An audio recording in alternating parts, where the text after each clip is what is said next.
Matapos ang ikalimang State of the Nation address ni Pangulong Ferdinand Marcos Jr. kahapon, nagsisimula na ngayong suriin ng iba't ibang sektor ang talumpati ng Pangulo.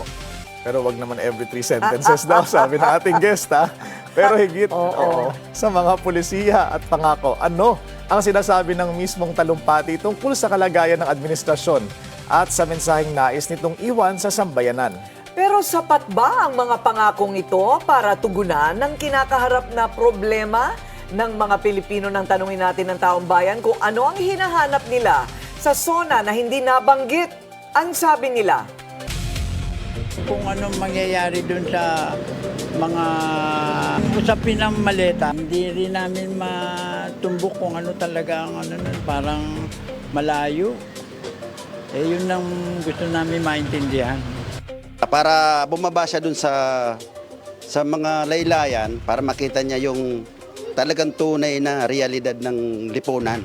Presidente siya, so hindi niya magagawa ng kundi sa mga tao niya. So okay naman sa akin, okay naman sa ngayon. Wala akong masyadong expectations na gustong gawin ni Pangulo kasi ako kasi sa sarili ko, umaasa ako sa bansa natin, pero mas okay na magsisikap pa rin tayo sa sarili natin. So far, sana mapanagot. Especially ang inaantay ko yung tungkol kay Vice Presidente. Yun ang hindi siya nagbanggit. Na para sa akin, importante din na malaman namin kung ano yung update syempre. bakit sa palagay ninyo hindi binanggit talaga ni Presidente ang impeachment? No, I think he was advised not to mention the impeachment because he has to Stay. show that he is Hands not off, interested. Hindi ba? Okay. Makakasama natin ngayong umaga, chairperson ng bayan. Hala, maghanda na kayo, lagot. Nandito ngayon Every si sentence. Teodoro Teddy Casino Every sentence. upang suriin ang naging laman ng SONA ni Pangulong Marcos at alamin kung ano ang pananaw ng progresibong hanay sa direksyon ng administrasyon sa nalalabing 2 taon nito. Magandang umaga po, Kong Teddy. Good morning, Karina. Yan. Willard. Good morning. Okay. Gandang umaga po sa lahat ng nanonood. So were you disappointed? To say the least. Alam niyo po, ikalimang SONA na ito eh. Hindi na ito panahon ng pangako. Kasi yung next year, pagpapaalam na yun eh. Oo. So wala ng oras. This is actually the time na binabalikan mo na yung 5 taon, nagre-report ka na ano yung nagawa mo basically sa buong term mo. Ito dapat ang tawag nga dyan, dapat this is the penultimate SONA eh. Parang report card. Yun na yun. Kung ano yung vision na inihapag mo nung unang SONA mo, by this time, after 5 years, medyo nabubuo mo na. At nakikita ng taong bayan, okay pala yung nagawa. Mukhang nasa stage pa rin ng pangako eh. At yun ang, siguro para sa akin, yun yung isang basic problem with today's SONA. Na para bang, actually kung babalikan ba natin, ang SONA natin, parang year to year ang tingin eh. Dapat yun yung from year 1 to year 2 to the final year. Sa ibang bansa, halimbawa sa China, they have yung 5-year programs nila. Doon sinusukat talaga. Every year, may sukatan ka. I think the basic problem with the Marcos administration is that its vision, well, walang vision. Ang vision niya, unity team. Ano yun? Bagong Pilipinas. Ano yun? So, ang hirap sukatin, ang hirap siya mismo hindi niya ma-articulate ng mahusay. The last time siguro na may presidente tayong may sort of a vision was probably Fidel Ramos, yung kanyang Philippines 2000 ng Marcayon. Kasi parang may vision, ma-industrialize ang Pilipinas, umangat sa ganito. After that, wala na masyado. Si Pinoy naman, he had his daang matuwid. Kaya lang, nung bandang later part, nung Napoles Camp, na ano yun eh, nabahiran. Nayanig. So yun yung siguro yung basic problem with President Marcos. Dahil nga walang malinaw na vision, yung SONA niya parang annual report card ng 1 year. Tapos nauuwi sa token accomplishments. Yan, may nabigyan ng ayuda, di ba? Kaya palaging bitin ang SONA. Parang And this wa- year's oo. no different. Parang walang grand aspiration. Yes, Parang ganon, yes. na pwedeng irally ang mga tao. Correct. Na iabot yun. Oo. And the fifth SONA is supposed to be the time na medyo napakita mo na sa taong bayan na naabot na natin kahit papaano yung ating grand vision. Oo. Sa bagay, alam mo, nakaka-allergy yung ayuda, no? Kasi kung ipinagmamalaki mo yung ayuda, for me, parang hindi okay, pero talaga hanggang ayuda na lang ba tayo? I mean, how do you teach people to fish? Talaga bang manlilimos na lang sila habang buhay, hindi ba? So, actually, I don't know where to start. Dahil, kaya nga sabi ko, per 3 sentences tayo eh. Mula sa una, dapat may transcript tayo dito eh. Starting Hindi, from the I think ang greetings. nagmarka yung kuryente. Kasi yun, Yes. sikmura yun eh. Pero kita nyo, napaka-token. Yung systems loss, of course, ilang taon na ba ang EPIRA? 2001. 26 26 years. Oo. 25, oo. Silver Yung anniversary. EPIRA is, of course, issue naman natin palagi yan. Alisin na yung systems loss, dapat hindi na binabat yan. But that's one of the small One of several. items na problema ng EPIRA. But the more basic problem, yung overpricing, yung abuse ng mga monopolies o oligopolies in the power sector, yung conflict of interest na ikaw na distributor, ikaw pa nagpapatakbo ng generator, yun ang mas malalalim na usapin dyan, na hindi yun ang tiningnan. The fact that we privatized the transmission corporation despite yun na yung kumikita at yun yung pinaka-crucial, hawak ng pribado, hawak ng China. Yun ang mga key issues eh. Yung systems loss, oo, pero maliit na bagay yan. And ang impact niyan sa presyo sa ating bill, around 8-9%. O siguro as little as 5%. Yeah. Sa taas ng kuryente ngayon, baka hindi maramdaman yung pagliit ng systems loss eh. But how soon can he Isa pa effect yan. that? Dadaan pa yan sa, the legislative mill. And ang argument palagi ng mga industry players dyan, yung systems loss is built in the system eh. Bukod sa pilferage, may systems loss yan kasi may scientific sila dyan, explanation. Pero it's a good start. Kaya lang, kung yun lang, after 5 years, yun lang ang iyong pangako. Dapat nung year 1 siguro pinangako yan eh. Not in your 5th year. At saka hindi na siguro naghintay ng crisis pa kasi kundi reactive lang Isa pa talaga. yun. Oo, parang nag-react lang siya kasi sobrang taas na talaga ng kuryente ngayon. And the rise in oil, electricity prices was one of the key issues na dala-dala ng iba't ibang mga sektor doon sa labas. We are number 1, finally. Sa taas ng Sa taas presyo ng ng presyo ng kuryente. kuryente. Teka muna, pakinggan natin ang sinabi ni Pangulong Marcos kahapon tungkol sa EPIRA. At dumating na tayo sa punto na ayon sa Ombudsman ay malapit na ang paghain ng patong-patong na kaso labang sa dating Speaker. At kung pagbawas ng presyo ang usapan, sa aking palagay, panahon na para tanggalin na natin ang systems loss na pinapasa sa consumer.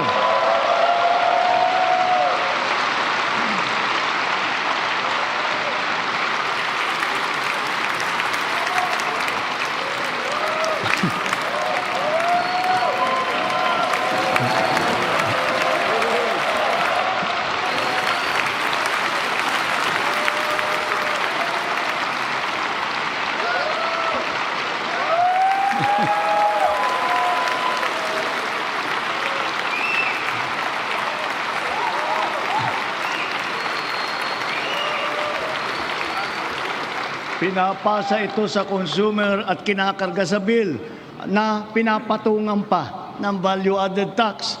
Hindi naman kasalanan ng consumer kung bakit nagkaroon ng systems loss.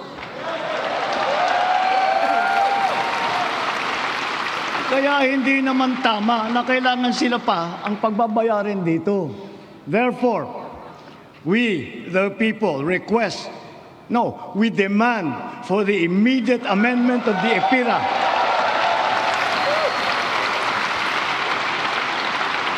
And to prohibit charging systems loss against consumers, including the value-added tax thereon. ibubuksan naman po nila yung usapin tungkol sa EPIRA, isn't that an opportunity para kalkalin na rin yung iba pang mga aspeto ng EPIRA? Well, yun ho ang gagawin ng mga advocates no, for reforms in the sector. Pero as far as the President is concerned, ang problema lang yung systems laws eh. Hindi problema yung the fact that the oil industry players are raking in billions despite yung hirap na yung ating consumers. Yung monopoly pricing nila. Sana pag pinag-usapan na sa Congress, yun ang pag-usapan. The systems laws is a give, ano lang yan eh, parang Token. pang ano na lang yon.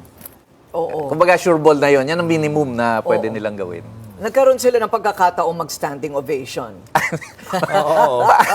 They were desperate to look for something to stand for. Pati Kung ako sinabi niya, nakastanding nakakaltasan natin ang tubo ng mga monopolyo sa energy, ako tatayo. Pero kung yung systems laws, it's not worth tatayuan mo yon for a standing ovation. Feeling ko lang masyadong desperate. So now that they're going to take it up, siguro it's an opportunity na rin kung gaano kasigasig din yung ating mga mambabatas para ayusin na yung Himayin. EPIRA. Kasi never nagalaw yan since 2001. Because we're really wondering, Kong, ano ba talaga, bakit ang Pilipinas ang tanging isa sa pinakamataas ang presyo ng kuryente sa daigdig? Correct. Yun dapat yata ang pag-usapan. Policy issue yan talaga. Okay. So tayo ngayon ay per topic. Diba? Yun na Per lang. topic, wala. Nauubusan tayo ng Para panahon. 24 hours na lang. Imbis na 24 days.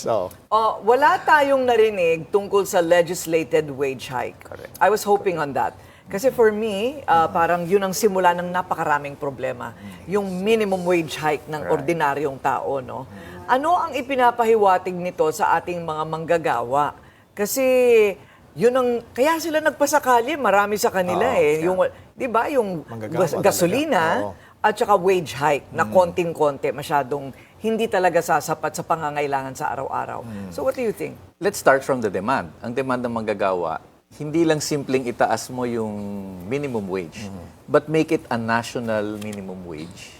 So that's one. Kasi nga, ang sinasabi ng ating mga manggagawa, ang presyo ng sardinas sa Maynila, mas mahal pa yung sardinas sa Visayas o sa Mindanao. So, ang sinasabi ng mga manggagawa natin, wala nang saysay yung ni-regionalize natin. It should be national minimum wage.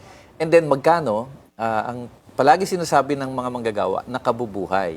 And I think estimates of nakabubuhay na sahod is around 1,200 pesos a day. O, sabihin mo ng kahit ilapit man lang doon. Pero yun nga, wala ni isang banggit. Ang nabigay ng presidente actually a few days before the SONA was an 85 peso minimum wage increase For NCR. only in NCR and then in 2 tranches. So ang tanong ng mga nasa probinsya, ang problema nga natin, ang layo-layo na ng minimum wage ng NCR sa probinsya. Mas lalo mo pang nilayo. At mas lalong naging glaring yung issue ng the national minimum wage should be a national minimum wage. Napantay-pantay lang. So hindi na-address talaga ni Pangulong Marcos even if he agreed to an 85 increase only in NCR a few days before. Okay. Ito naman sa pagkain. Tapos marami pa rin Pilipino na hirap pagdating sa presyo rin ng mga pagkain. Tingin niyo ba, sir, ay mas malinaw bang pangmatagalang solusyon na ilatag ng Pangulo ang kanyang mga nabanggit sa SONA? Yung presyo, Yung bigas, 20 pa rin daw. yun ang vision. Actually, if there was a vision at the start of the term, it was the 20 peso rice. Vision yun kasi to achieve 20 pesos sa rice, kailangan yun, pauundorin mo ng husto yung agrikultura mo, yung mga magsasaka mo, etc. Pero yun, hindi nakamit yung vision na yun. So hindi malinaw sa akin ano yung concrete steps to reduce prices. Issue naman yan, siyempre hindi naman natin, wala naman siya magagawa sa, halimbawa, global oil prices. But he could have done something about the value-added tax or the excise tax.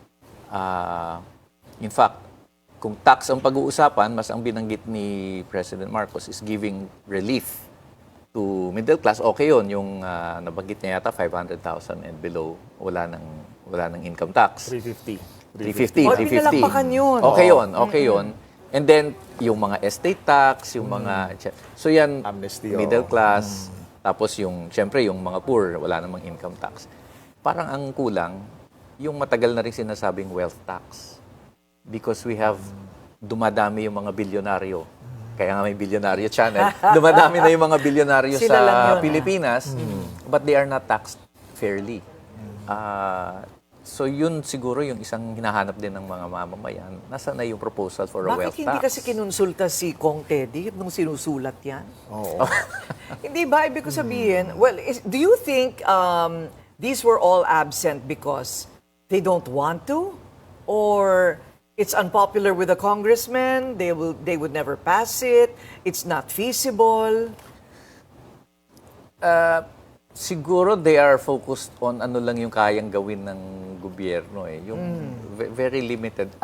Ayaw kasing kumawala ng gobyerno sa mga existing paradigms, no? Yung existing policy, for example, yung free market policy, yung tinatawag naming neoliberal policies. So if you don't get away from that, very limited lang talaga yung pwede mong ipangako or gawin. For example, again, sa power. Ang isang problema natin sa power, government itself cannot build plants anymore. Cannot run plants anymore. Samantalang sa mga kalapit bansa natin, gobyerno nagpapatakbo ng mga planta ng kuryente. So, you need a change in the law para ma-empower mo ang gobyerno ngayon. But because the policy prevents that, natali rin ng speechwriter siguro ni Pangulong Marcos dyan. Oo. Kung Teddy Corina, among the issues na gustong marinig ng taong bayan based sa Pulse Asia Survey, number 1, yung anti-corruption drive ng Of course. pamahalaan. And along this line, nabanggit lang ng Pangulo ang kumbaga kasong kakaharapin, posible, ng kanyang pinsan, si former House Speaker Martin Romualdez. Pakinggan muna natin yung bahaging ito ng SONA. At dumating na tayo sa punto na ayon sa Ombudsman ay malapit na ang paghain ng patong-patong na kaso laban sa dating speaker. Masakit man sa akin ito, ngunit kailangan nating gawin ang tama. Hindi ako pangulo ng aking pamilya. Hindi ako pangulo ng aking kaibigan.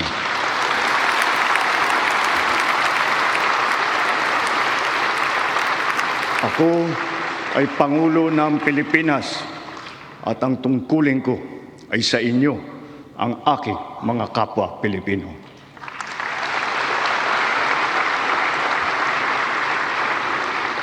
Kaakibat ng mga naisampang mga kaso tiniyak ng inyong pamahalaan na mababawi mula sa mga nagsabwatan ang nakuha nilang pera ng taong bayan. Kung Teddy, ano tingin niyo sa linyang yun? Did he actually Oo. mention the name of Not the former really. speaker? Just the former House Speaker, walang Just the banggit former na House specific Speaker. name. Understood na, kumbaga.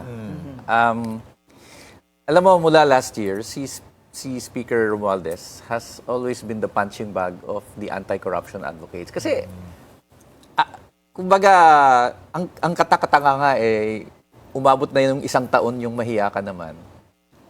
O mahiya naman kayo. Hindi pa nakakasuhan si Speaker. So, kumbaga yan, that's obligado na. Obligado yan for a long time now. Ang hindi ko narinig, bakit hindi niya pakasuhan yung mga cabinet members niyang involved? Secretary Bonoan, Secretary Pangandaman, Undersecretary Olaivar, Undersecretary Bersamin. These were the key players also sa executive branch. Apparently, nag-resign na nga silang lahat dahil dyan, pero hindi inimbestigahan at hanggang ngayon hindi kinasuhan.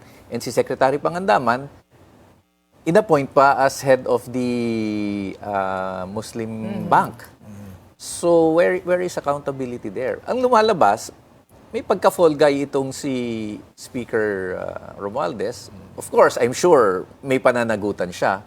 Pero hindi lang naman siya yun eh. The executive played a big role in the release of funds. In fact, in designing the whole infrastructure projects. Remember si Yusek Cabral, siya ang designer niyan eh. Ang tawag nga nila dyan, yung BBM formula. Where is accountability on the part of the executive? I think it's something the media has to keep on reminding people. Sa dami po kasi ng dumarating na impormasyon, bagong skandalo, bagong flood control project na madidiskubre, nakakalimutan lahat eh. Kumbaga media is touch and go, and people forget. Kaya ayan, kailangan ipaalala. Kaya naaalala lang parati si Speaker. Correct. Oo, kasi siya lang yung may video. Si Speaker, si Saldico. Oo. Kumbaga, dapat lang naman talaga kasuhan. Pero yung hindi nakakasuhan, yung napakalaki rin ng papel nila. But for some reason, nasa background na sila ngayon. Paano po yun? Ang sabi ni, medyo, ano nga ako parang hanggang doon na lang yun. Yung binanggit ni Pangulong Marcos na ipinauubaya ko na ito sa ombudsman. Well, we actually filed a case against Yusek Olaivar, Yusek Bersamin, and Secretary Pangandaman last March sa Ombudsman. At yun ang hindi nire-report ng Ombudsman at all. No word about it. Pero yung kay Speaker, yung kay Saldico, palaging nababanggit ng Ombudsman. So, I'm feeling namin talagang may deliberate effort to shield these executive officials. Kasi pag yun ang mga nagsalita, Pangulo na ang kasunod nun eh. Ang tanong, sino bang nagbigay sa inyo ng go signal? Bakit nyo ginawa yan? And they have no way to point but up. At least, ang nasa members of Congress, pwedeng sabihin, walang alam ang Pangulo dito kasi independent body kami. So probably it's too close for comfort for them. Kumbaga hindi dapat may mga ilan lang na poster boys and girls, no? Kailangan talagang hindi selective. Right. He never mentioned about the budget, right? Hindi na binanggit yung ano ang kanyang mga prioridad. Correct. Oo. At isa pa yon kasi usually pag SONA, a significant portion of the speech is always allocated to the budget. Anong gusto niyo mangyari sa budget? Parang wala ngayon. And medyo strange yun. And sa amin, suspicious. Kasi 2027 is what they call the election year. Ay, ayan na. At ang problema dyan, baka naman lumobo na yung mga tupad-tupad ayuda funds na naman dyan. Actually, lumobo na this year. Lumobo yan. Baka mas lumobo pa. Baka ayaw nilang ang atensyon ng publiko ay mapunta muna sa budget.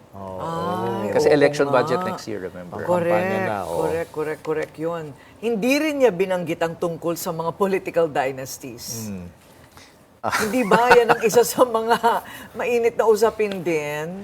O tsaka political reforms, Kailangan niya ng salamin pagka binanggit na yun. If I were him, ipagyayabang ko na ipinasa na ng House ang political dynasty bill.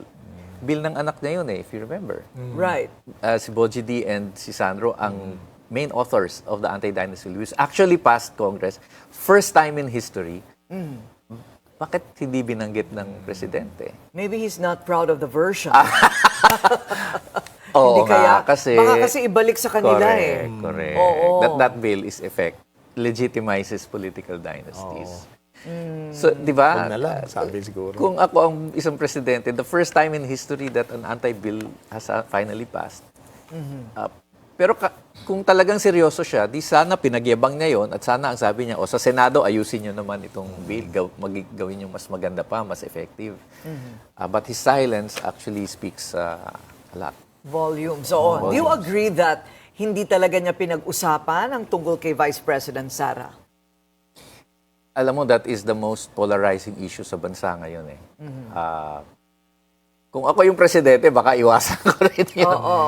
Kasi lahat na lang ng issue dyan sinusukat, pati yung mga namatay na basketball players, nabahiran niya ng politika, yung mga batang nabarit.